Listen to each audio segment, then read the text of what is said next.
Espero que esta mañana, en la medida de lo posible, pues estéis bien y que, como ha dicho Susana, que el Señor nos dé la oportunidad de poder ser alentados y impulsados por su amor, ¿vale? Y de eso vamos a hablar esta mañana. Vamos a seguir esta mañana con esta pequeña serie que estoy extrayendo del pasaje de Primera de Juan, capítulo 5, versículos del 1 al 5, ¿vale? Así que vamos a continuar con otra parte de esta serie, como he dicho. Y antes de seguir, sí que me gustaría, antes de meternos de cabeza con los versículos que vamos a ver juntos hoy, sí que me gustaría recordar un par de cosas que tienen que ver con justamente con el versículo anterior, el versículo 1, ¿vale? Así que vamos a recordar un poquito. El primer asunto que vimos en la primera parte del versículo 1 tiene que ver con el hecho de que creer en Jesús es el resultado de algo que Dios hace previamente en el corazón de una persona. En tu corazón y en nuestro corazón Dios ha tenido que hacer algo previamente. Tenía que ver con el hecho de que aquellos que confiesan que Jesús es el Mesías lo hacen por causa de que han sido nacidos de Dios. Dios los ha hecho nacer, ¿vale? No voy a volver a repetirlo, si lo queréis ver está justamente en vídeo en la web. El segundo aspecto que vimos en el versículo 1 tiene que ver con lo siguiente.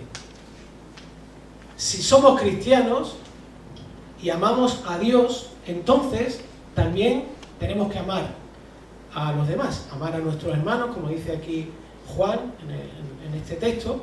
Pero en términos generales nosotros, si amamos a Dios, si decimos que amamos a Dios, debemos amar a los demás de la misma manera, ¿vale? Estos son los dos puntos para que nos coloquemos un poco en perspectiva. Y ahora sí que vamos juntos a leer los versículos del 2 al 3 justamente de este capítulo, del capítulo 5 de Primera de Juan. Lo voy a leer yo, ¿vale? Y dice así: en esto sabemos que amamos a los hijos de Dios, cuando amamos a Dios y guardamos sus mandamientos, porque este es el amor de Dios, que guardemos sus mandamientos, y sus mandamientos no son gravosos. Lo que acabamos de recordar hace un momentito, digamos que son dos evidencias que tenemos que evaluar respecto a cuestionarnos qué tipo de fe tenemos, qué es lo que creemos, qué es lo que somos, ¿vale? ¿Vale? Y hoy vamos a ver una tercera evidencia que tiene que ver, o que está relacionada con la obediencia a Dios de forma voluntaria. Si miramos el texto que acabamos de leer hace un instante, nos daremos cuenta de que Juan sigue tratando con el mismo asunto. Es decir, está conectado el versículo que acabamos de leer, el 2, con justamente lo que terminó de decir en el versículo 1 y que tenía que ver cómo se expresa el amor que nosotros tenemos por Dios hacia los demás, ¿vale? Ahora, si el asunto tiene que ver principalmente en cómo amamos, tendríamos que hacernos una pregunta, ¿no?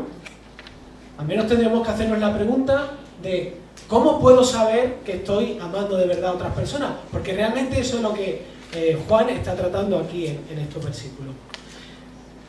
Así que en el versículo 2, lo que Juan nos dice en el texto es que hay dos pilares, dos fundamentos, dos cosas que nos van a ayudar a evaluar qué calidad de amor tenemos nosotros hacia los demás. Es decir, si realmente el amor que expresamos hacia los demás es un amor genuino, en los términos que Dios quiere que sea, o realmente es un amor filial, ¿vale? ¿Qué dice? ¿Qué dos pilares son estos de los que estoy hablando? Bueno, el primero de ellos, y los voy a poner aquí para que lo tengamos claros, ¿vale? El primero de ellos tiene que ver con el hecho de cómo amo a Dios, ¿vale? Y como dice el versículo 2, dice que sabemos que amamos a los demás si amamos a Dios y si lo obedecemos, ¿vale? Pues el primer pilar tiene que ver con el hecho de evaluar cómo estoy amando a Dios, qué significa amar a Dios, y el segundo de ellos tiene que ver con el hecho de obedecer a Dios. Así que vamos a ver el primero de ellos, ¿vale?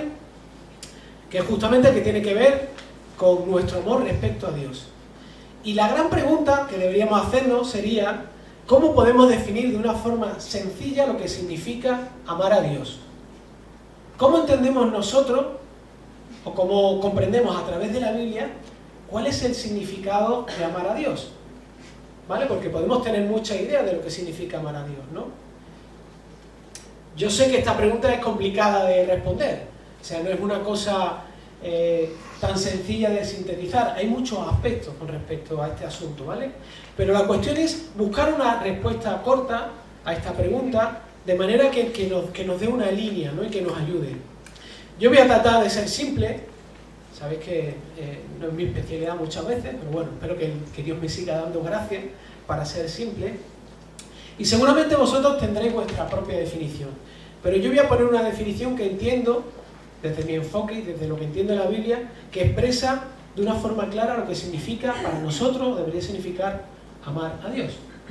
¿Vale? Para mí, amar a Dios no es solamente un sentimiento de simpatía, no es simplemente un aspecto de me cae bien, sino para mí es algo más profundo, y para la Biblia también, donde amar a Dios es admirarlo, es tener un sentido de admiración, un sentido de valor y atesorarlo por encima de todo.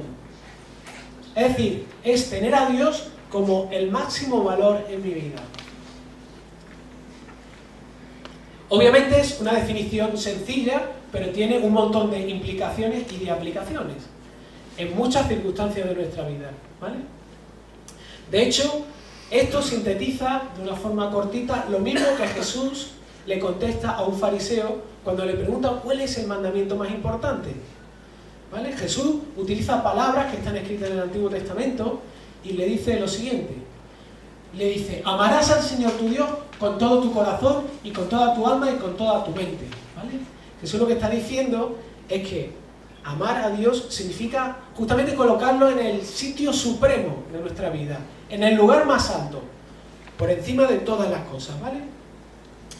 Pero luego hay otro aspecto que también trata este versículo, que tiene que ver con la obediencia a Dios, que es justamente lo que Juan dice, habla de estos dos pilares, ¿vale? Y Juan no se está refiriendo única y exclusivamente a los 10 mandamientos del Antiguo Testamento, sino que también habla o expresa toda aquella instrucción que Dios ha dejado, que forma parte del consejo de Dios para el ser humano. Es decir, la obediencia se corresponde a la actitud que tiene el ser humano ante lo que Dios ha determinado que debe de hacer. Vamos a pensar un poco juntos sobre esto. Juan aquí está hablando de amar a Dios y está hablando de obedecer a Dios. Y ahora mi pregunta es, ¿podemos separar las dos cosas? ¿Se pueden separar? No hace falta, no quiero que me contestéis, solamente que pensemos juntos, ¿vale? ¿Pensáis que se pueden separar las dos cosas? Es decir, ¿puedo amar u obedecer? ¿Cómo se relacionan estas dos cosas entre sí? ¿Y qué tienen que ver estas cosas con amar a otras personas? Esta debería ser un poco nuestras cuestiones internas para poder profundizar un poco lo que Juan está diciendo. Así que vamos a hacer las cosas por partes, no vamos a abordar esto todo de golpe, lo vamos a hacer por partes. Y lo primero que tendríamos que cuestionarnos es, ¿podemos obedecer a Dios sin amarlo? ¿Podemos obedecer a Dios sin amarlo? ¿Se puede hacer esto? ¿Se puede obedecer sin amar? Y quiero poneros varios ejemplos, para que vosotros mismos lleguéis a una conclusión. ¿Puede un niño obedecer a su padre cuando está en juego ver los dibujos animados o usar la consola? ¿Puede obedecer un niño haciendo esto, encontrando en esas circunstancias? ¿Puede un adolescente obedecer a su madre cuando sabe que la paga está en juego? ¿Puede obedecer? ¿Puede un conductor obedecer la señal de límite de velocidad en la carretera cuando hay un radar que lo puede cazar? ¿Puede una persona que haya sido capturada en un combate militar obedecer a aquel que lo ha capturado porque sabe que le conviene? Yo creo que esto ya lo sabíamos antes de encontrarnos en estos casos, ¿no? Pero sí es posible obedecer sin amar. Yo puedo obedecer por distintas motivaciones. Puedo obedecer por miedo, por interés, porque realmente me interese lo que puedo obtener, porque no quiera perder mi vida, por egoísmo, porque quiero conseguir algo, etcétera, etcétera. Pero esto no es algo solamente que haya concluido yo aquí, sino que Jesús mismo nos advirtió de que esto podía ocurrir, ¿no? Jesús nos advirtió de que podíamos obedecer sin amar. La Biblia está muy llena completamente de ejemplos, sobre todo del pueblo de Israel en el Antiguo Testamento, pero yo he escogido uno que justamente está en el libro de Mateo, ¿vale? Y el contexto, porque no nos salgamos del asunto, acordaos que el contexto está Jesús hablando a los fariseos, que eran los cristianos más excelentes de toda Jerusalén, los que se sentían orgullosos de su obediencia y su amor a Dios. Y Jesús le dice, no solo a estos fariseos, sino a sus propios discípulos que estaban, dice, cuidad de no practicar vuestra justicia delante de los hombres, para ser vistos por ellos. De otra manera no tendréis recompensa de vuestro Padre que está en los cielos. Jesús lo que está diciendo es justamente que tengamos cuidado, que podemos confundir el amar a Dios con el hecho de obedecerle, pero no porque lo estamos amando, sino porque nos estamos amando a nosotros mismos, ¿vale? Hay una facilidad tremenda en que nosotros transformemos las cosas y acabemos concluyendo que estamos haciendo algo que realmente no estamos haciendo. Por eso es tan importante y por eso enfatizamos tanto que miremos qué es lo que nos motiva, qué es lo que nos impulsa a hacer lo que hacemos. No solamente fuera de la iglesia, sino sobre todo dentro de la iglesia. Pues yo puedo estar aquí predicando a vosotros, puedo estar compartiendo la palabra de Dios y en el fondo lo que me mueve es un deseo egoísta de recibir admiración o de recibir cualquier otra cosa. Y de la misma manera, si recibo una crítica, eso me puede destrozar, porque realmente lo que me motiva a hacer esto no es que estoy lleno del amor de Dios, sino estoy lleno de mí mismo. ¿Vale? Así que la otra pregunta que deberíamos hacernos y cuestionarnos es la siguiente. Justamente el lado contrario. ¿Es posible amar a Dios sin obedecerlo? ¿Se puede amar a Dios y no obedecerlo? ¿Esto es algo coherente y real?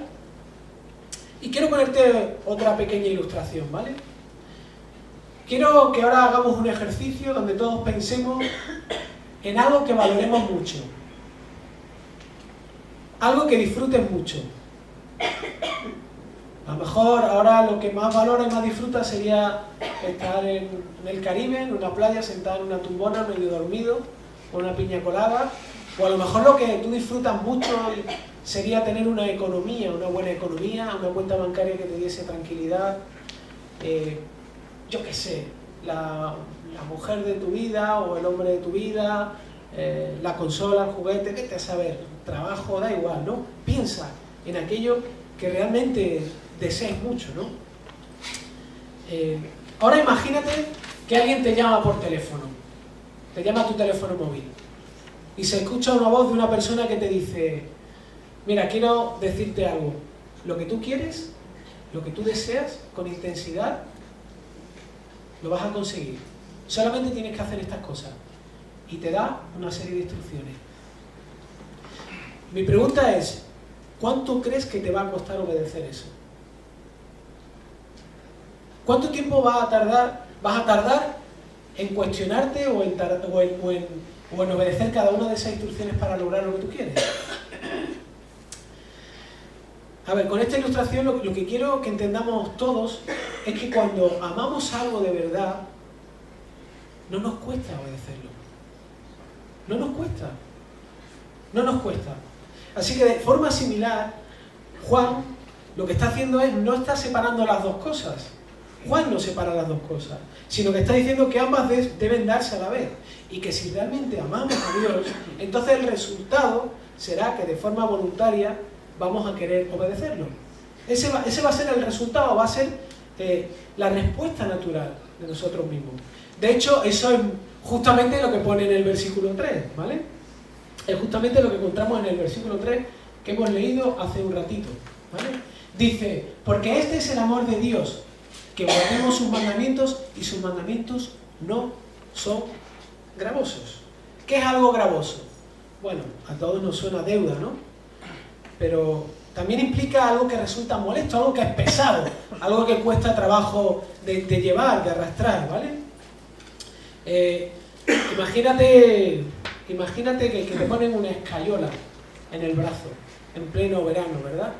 Y yo tengo la experiencia de que me ha ocurrido, ¿no? Tuve una escayola durante todo el verano y mientras todo el mundo se iba a la piscina y se bañaba, yo tenía que estar sentado pasando calor. Realmente la escayola la tenía por obligación ahí, era algo pesado, algo que me molestaba y me oprimía el pie, pero lo tenía ahí, ¿no? Entonces realmente lo que Juan nos está diciendo es que amar a Dios nos lleva justamente a todo lo contrario. O sea, nos lleva a desear obedecerle, no porque ganemos su aceptación, no porque nos dé algo Él, sino porque nos ha salvado, perdonado y aceptado en Cristo. Obedecemos a Dios porque lo amamos, porque entendemos y experimentamos lo que Él ha hecho por nosotros. Por lo tanto, si no puedo amar a otros, que es uno de los aspectos que trata Juan aquí, en este texto, si yo no puedo amar a otras personas, la causa no está en las otras personas, la causa está en mí. Debo cuestionarme cuál es mi relación con Dios y si realmente estoy experimentando el amor de Dios para poder amar como Él. ¿Vale? Es interesante hacer una observación en este versículo. Yo nunca la había visto. En parte ya dije que las culpables de que estudiase esta parte de este texto son las profesoras de la Escuela Bíblica de Ismael, porque memorizamos un versículo, lo dije ya hace 3 domingos que empecé la serie, y me hizo meditar en un aspecto, en un pequeño detalle de este versículo, y que me dio una perspectiva nueva, ¿vale? Dice, este texto nos dice, porque este es el amor de Dios, que guardemos sus mandamientos y sus mandamientos no son gravosos, ¿vale?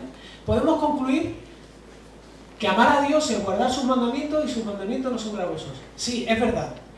Pero este texto incluye algo más. Este texto nos dice que ese tipo de amor es un amor de Dios. De Dios. Hay una gran diferencia en leer este texto rápido y decir, bueno, amar a Dios es hacer esto. Pero detenernos y entender que del amor que está hablando es el amor de Dios cambia las cosas. ¿Sabéis por qué? Porque este amor es propiedad de Dios. Este amor es propiedad de Dios. Y Dios se ha comprometido en poner este amor, que es su amor, en nosotros. Es decir, de la misma manera que Dios actúa en nuestros corazones para poder creer, para llevarnos a Cristo, para que descubramos en Cristo el tesoro, de la misma forma también actúa en nuestros corazones para poner un afecto nuevo y lo podamos amar. Y obviamente esto está conectado, como he dicho antes, con poder amar a los demás de una forma genuina, ¿vale? Siempre que podamos experimentar este amor real de Dios en nosotros, porque es suyo, es un amor que nace de Él y que nos produce dentro de nosotros. Así que vamos a hacer un pequeño resumen muy breve de lo que trata Juan en este texto. Son 3 pequeños puntitos, ¿vale? El primero de ellos es el hecho de que Juan está diciendo que Dios espera de nosotros que amemos a nuestro hermano. Eso está en el versículo 2.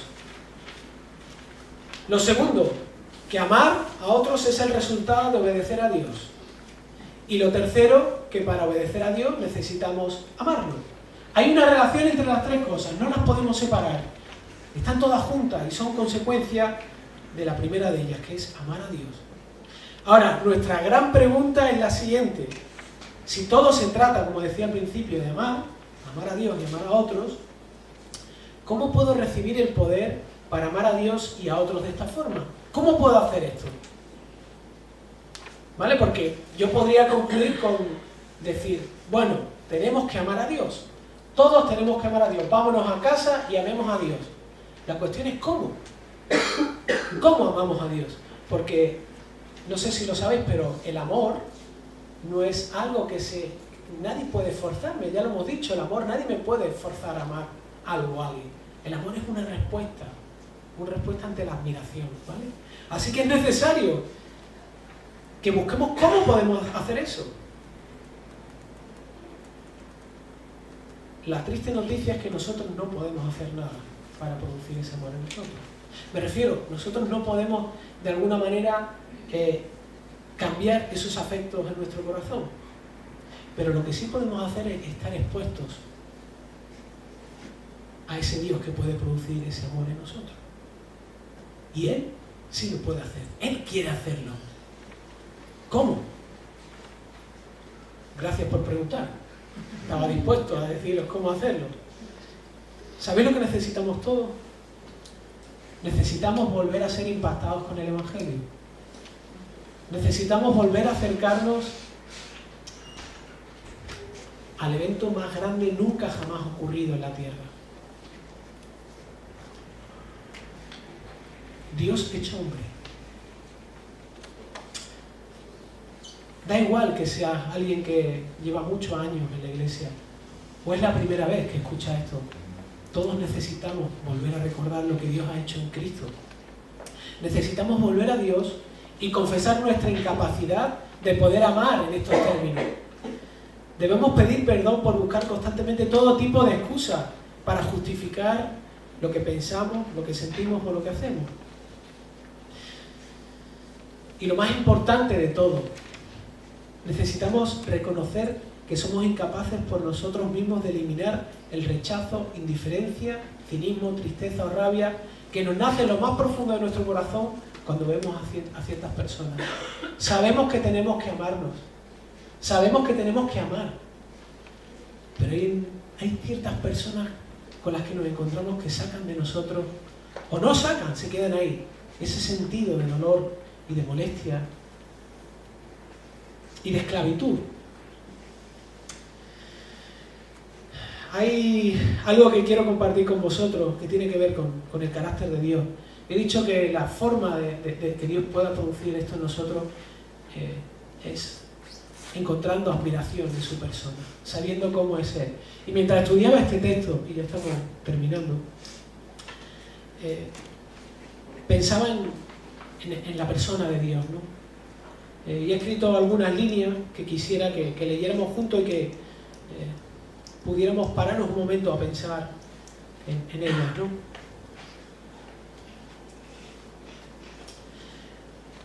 Lo he querido titular Solo Dios. Y empieza así. Solo Dios puede amar incondicionalmente. Solo Dios puede amar sin esperar nada a cambio. Solo Él. Solo Dios es amor porque existe una relación perfecta y completa de amor entre las tres personas que lo forman: Padre, Hijo y el Espíritu Santo. Dios no necesita nada. Además, Dios es amor porque justamente existe una relación de amor dentro de Él, perfecta. Solo Dios puede compartir amor sin buscar nada a cambio. Nosotros no somos así, pero Dios sí. Dios puede darnos amor sin pedirnos nada a cambio. Dios pudo amarnos haciendo lo que hizo en Cristo sin pedirnos nada a cambio. Es más, solo Dios experimenta el placer y la satisfacción perfecta y eterna en sí mismo. Dios es feliz de forma perfecta y eterna. Nosotros no. Nosotros no lo somos. Él sí lo es.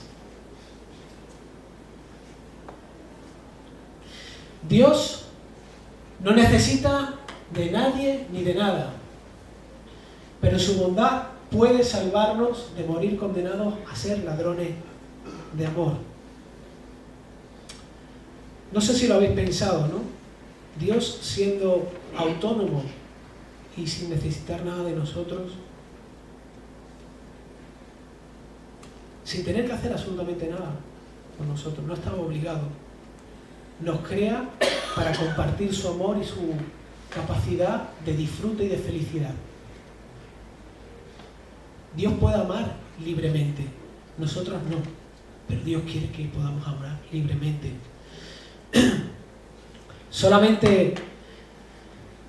Dios a través de Jesús puede invitarnos a participar de su profundo amor y felicidad ahora y durante toda la eternidad, para que seamos capaces de regalar amor, para que no corramos buscando robar amor de otras personas o de otras cosas. Solo Dios puede hacer eso. Por eso Dios es amor. Es increíble pararse a pensar en el carácter de Dios. Es verdad que no sabemos, de Dios no conocemos todo, conocemos parte, y gracias que Él ha permitido que llegue su palabra y que nos muestre cómo es Él. Pero Dios es asombroso, Dios es asombroso. No podemos entenderlo, pero sí podemos recibir su cariño, su perdón y su amor. Así que mi pedido y mi deseo es que nos acerquemos a Jesús. Y yo sé que, no sé cuál es tu situación ahora, no lo sé. No sé si esto te resulta indiferente, no sé si quizá piensas que vives bien, pero yo quiero decirte algo. Dios viene a interrumpir nuestras vidas. Dios viene a poner patas abajo en nuestras vidas. Y es una contradicción, porque Dios viene a nuestras vidas de esa manera para poner una estabilidad, para poner una perspectiva, para ponernos una identidad, para revelarse a nosotros, para que podamos tener cercanía, para que podamos disfrutar de su presencia y que nuestra vida no acabe aquí, sino que empiece y no termine en la eternidad. Él sufrió el infinito odio de su propio Padre, Jesucristo, en la cruz, para que nosotros pudiéramos experimentar y vivir a la luz de un amor que nunca podríamos haber merecido ni alcanzado.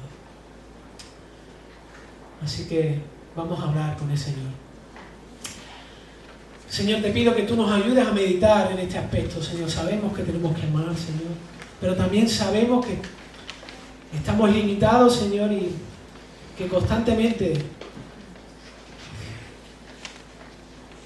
estamos convencidos de que amamos en unos términos que no son los adecuados, Señor. Y tú quieres darnos la libertad de poder amar sin esperar nada a cambio, Señor.